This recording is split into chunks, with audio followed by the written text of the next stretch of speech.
नमस्कार दोस्तों, स्वागत है आर डी रिएक्शन चैनल पर। हम हाजिर हैं एक और नए वीडियो के साथ। दोस्तों, आज की वीडियो बहुत ही ज़्यादा मज़ेदार होने वाली है। पता नहीं आपको मालूम है कि नहीं, लेकिन आपकी जानकारी के लिए बता दूं कि भाई 1993 में जो बम ब्लास्ट हुए थे बम्बई में, उसका जो मुख्य आरोपी था भाई दाऊद इब्राहिम, उसको किसी ने भाई पाकिस्तान में भाई मौत की नींद सुला दिया है भाई। अब किसने उसको मारा, इस बात की अभी तक जानकारी नहीं मिल पाई, लेकिन भाई पाकिस्तानी मीडिया का जो हाल हो रहा है ना दाऊद इब्राहिम के मरने से, भाई गजब देखने लायक है पाकिस्तान मीडिया का हाल। तो आइए साथ मिलकर देखते हैं ये वीडियो। ओरिजिनल वीडियो का लिंक मिल जाएगा डिस्क्रिप्शन में। वीडियो अगर पसंद आए तो हमारे चैनल को सब्सक्राइब जरूर करें। आप लोगों ने टाइटल तो पढ़ा ही होगा, दाऊद इब्राहिम। ये खबर आ रही है और अभी थोड़ी देर बाद आपको हर जगह ये खबर मिल जाएगी। दाऊद इब्राहिम अपने ही घर में अनकॉन्शियस पाया गया, मतलब बेहोश पाया गया। सस्पेक्टेड ये है कि दाऊद इब्राहिम को किसी ने पॉइजन किया है। ये खबर कहां से आ रही है? ये खबर बहुत ही डीप सोर्सेस से आ रही है। मेरे अपने दोस्त हैं जिन्होंने मुझे बताया।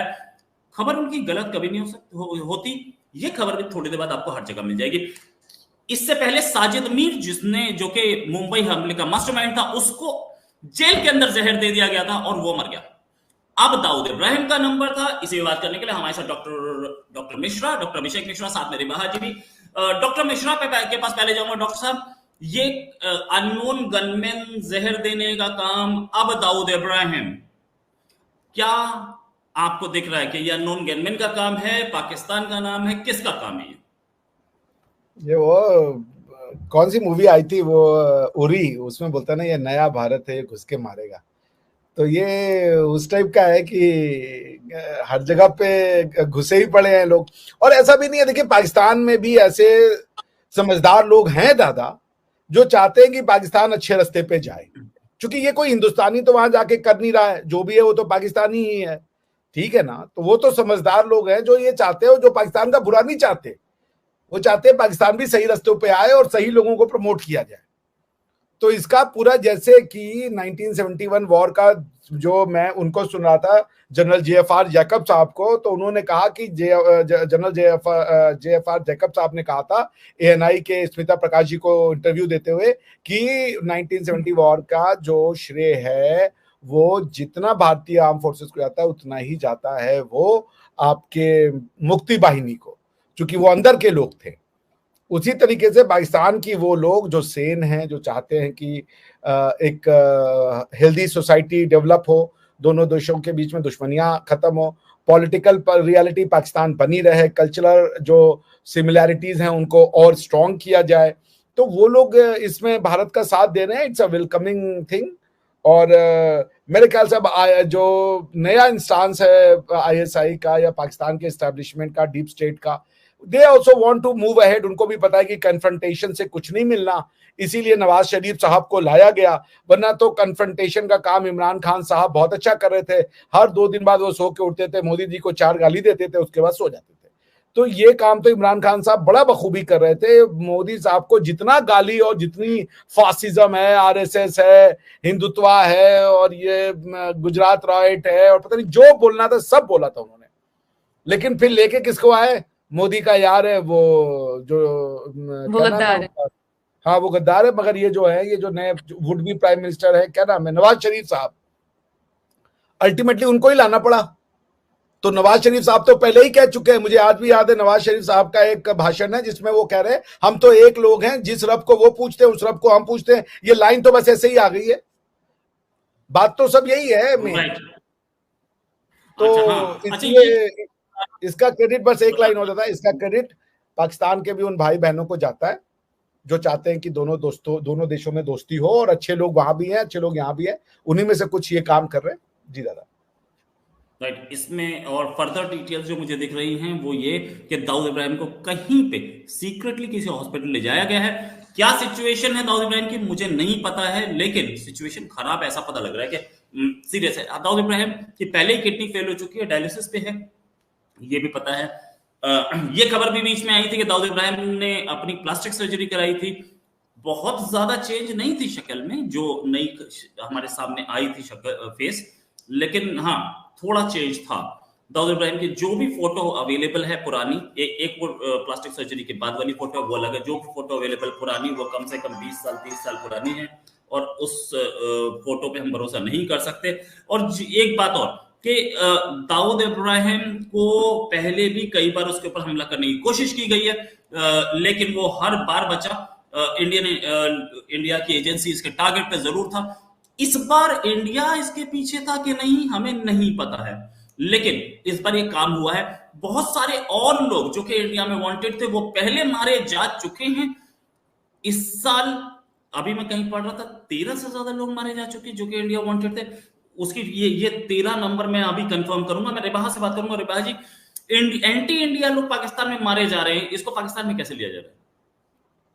सर, सबसे पहले तो मैं मेरे तक अब ये न्यूज़ नहीं पहुंची, और अगर अभी तक वैसे सोर्सेस हमारे पाकिस्तान में तो ये सर्कुलेट नहीं हुई न्यूज़, और मुझे तो आपसे पता चल रही है ये न्यूज़। और अगर पाकिस्तान में देखा जाए तो पाकिस्तान में तो आपको पता है कि यहाँ पर तो अपनी इकोनॉमी क्राइसिस चल रहे हैं और चीज़ें उस हिसाब में नहीं। यहाँ पे हमें अपना अपना पड़ा हुआ है, क्या ये कह सकते हैं। तो हमें कौन जी रहा है कौन मर रहा है उससे तो हमें इस टाइम तो कोई गर्ज नहीं होना चाहिए, बिकॉज यहाँ पर इकोनॉमी सिचुएशन सही होगी तो चीज़ें बेहतर होंगी। और इंडिया पाकिस्तान के रिलेशंस को बेहतर करने के लिए कुछ भी जो इक़दामात करने चाहिए वो करने चाहिए, लेकिन जो कंट्रोवर्शियल सी स्टेटमेंट्स यहाँ से भी आ जाती हैं और वहाँ से भी आ जाती हैं, तो जिससे ताल्लुकात तो ख़राब होते हैं और लोग जो है चस्के लेने के लिए साइड पे तैयार बैठे होते हैं। और रिसेंटली आपने देखा कि कश्मीर इशू, कश्मीर पे कितना वावेला किया गया और आर्टिकल 370 रिमूव जो अप्रूवल हुई, उसके बाद काकर साहब की तरफ से भी कंट्रोवर्शियल सी स्टेटमेंट आई। उन्होंने कश्मीर की असम्बली में बड़ी अजीब अजीब सी बातें की कि 300 जंगें हम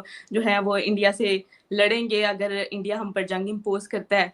फिर उसके बाद मुझे नहीं लगता कि किसी प्राइम मिनिस्टर का इस तरह की स्टेटमेंट पास करना दोनों कंट्रीज के ताल्लुकात को बेहतर कर सकता है। हमें सबसे पहले अपने ताल्लुकात को बेहतर करना है ताकि हमारी ट्रेड बहाल हो, चीज़ें बेहतरी की तरफ जाएं और हमारा मुल्क भी ग्रो। तो जब ग्रोथ अगर देखनी है तो फिर ताल्लुकात तो बेहतर करने पड़ेंगे। तो ये कंट्रोवर्सीज से और इस तरह की चीज़ों से बाहर आने चाहिए जो दहशतगर्दी फैलाती है, जो मुल्क का नाम ख़राब करती है। तो मेरे ख्याल से चीज़ें तभी बेहतर होंगी जब ताल्लुकात बेहतर होंगे। राइट, ताल्लुकात बेहतर होंगे तभी बेहतर होगा, नो डाउट। बहुत सारी चीजें अभी हम लोगों को देखनी बाकी हैं। ये चीज के डॉक्टर साहब, अगर अगर ऐसे ये लोग मारे जा रहे हैं तो क्या आपको लग रहा है कि इंडिया पाकिस्तान रिलेशंस बेटर हो रहे हैं? ये दाऊद की खबर पे मैं बना रहूंगा, हमें और डिटेल्स आ रही हैं जैसे पर्कुलेट कर रही हैं, वी विल टेल यू। ये चीज और थी कि इंडियन एजेंसीज, हमारे जो नेशनल सिक्योरिटी एडवाइजर है, इन्होंने भी एक टीम बनाई थी दाऊद को मरवाने के लिए, और वो टीम दाऊद को ये इंफॉर्मेशन पहले पता लग गई थी। देखिए कितना शातिर और कितना अंतर तक घुसा हुआ है दाऊद इब्राहिम। वो पहले पता चल गई थी, और वो दो जो इन्होंने आदमी बुलाए थे वो छोटा राजन गैंग के थे। एक का नाम था विकी मल्होत्रा, दूसरे का नाम था तनीश फरीदा।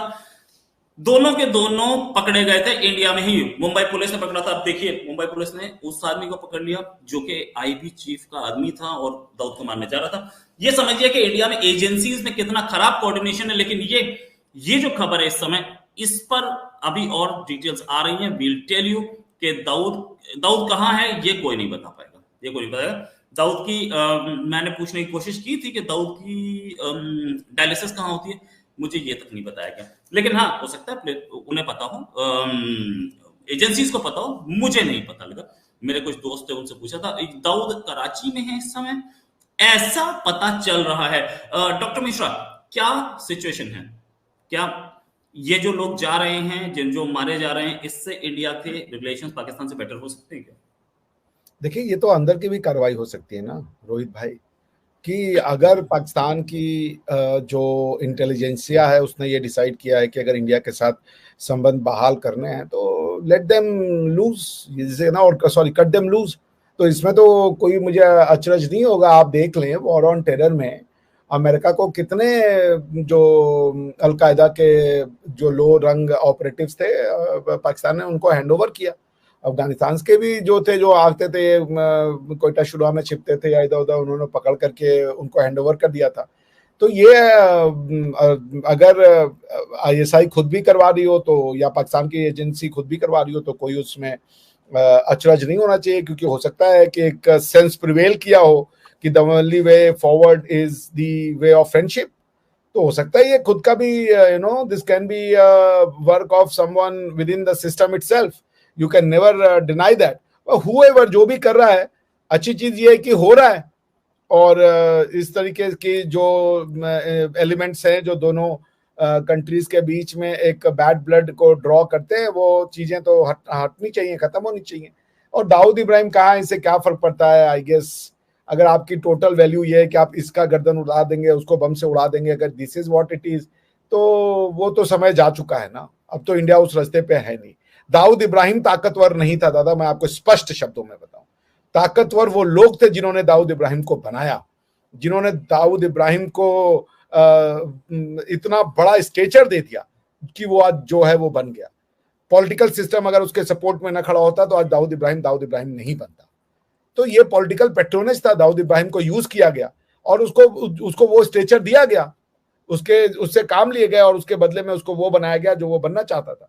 वरना अगर स्टेट चाहता था तो आखिर दाऊद इब्राहिम को तो इंडिया की टेरिटरी छोड़ के जानी ही पड़ी थी ना। अगर इतना ही ताकतवर हो तो आप टेरिटरी में बैठ करके काम कर सकते हो। लोग चाहते थे कि बाहर जाओ। सो कोई आदमी ताकतवर नहीं होता स्टेट से ज्यादा, और ना ही कोई आदमी ताकतवर होता है आइडिया से ज्यादा, और ना ही कोई न्यूक्लियर बम आज तक ऐसा बन पाया है जो कि। तो ये था वीडियो बहुत अच्छा था। और भाई अगर आपने यहाँ तक ये वीडियो देख ही लिया तो प्लीज़ हमारे चैनल को सब्सक्राइब जरूर करें। अब बात करते हैं भाई पाकिस्तान के।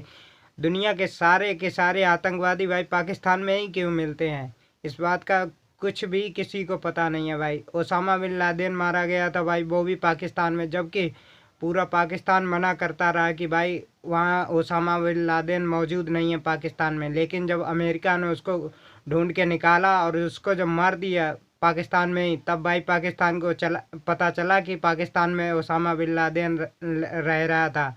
और भाई सेम भाई दाऊद इब्राहिम के साथ हो रहा है भाई। पाकिस्तान को अच्छी तरीके से मालूम था कि भाई दाऊद इब्राहिम रह रहा है पाकिस्तान में, लेकिन फिर भी पाकिस्तान जो है किसी को बताने को तैयार नहीं था, उसको प्रोटेक्शन दे रहा था। और भाई दाऊद इब्राहिम ज़माने से रह रहा है पाकिस्तान में। लेकिन एक बात भाई समझ में नहीं आती कि दाऊद इब्राहिम को जहर दिया किसने। हो सकता है भाई पाकिस्तान के ही ISI के लोगों ने दाऊद इब्राहिम को जहर दिया हो, और ये सोच के जहर दिया हो कि भाई इसका भी इल्ज़ाम भारत पे लगा देंगे कि भारत ने ऐसा किया है भाई। जो भी हो भाई, भारत के लिहाज से तो ये बहुत अच्छा हुआ, क्योंकि भाई 1993 में जो बॉम्ब ब्लास्ट हुए थे उसमें भाई सैकड़ों लोग मारे गए थे, उसका ये दोषी था भाई, इसको तो सज़ा मिलनी ही थी।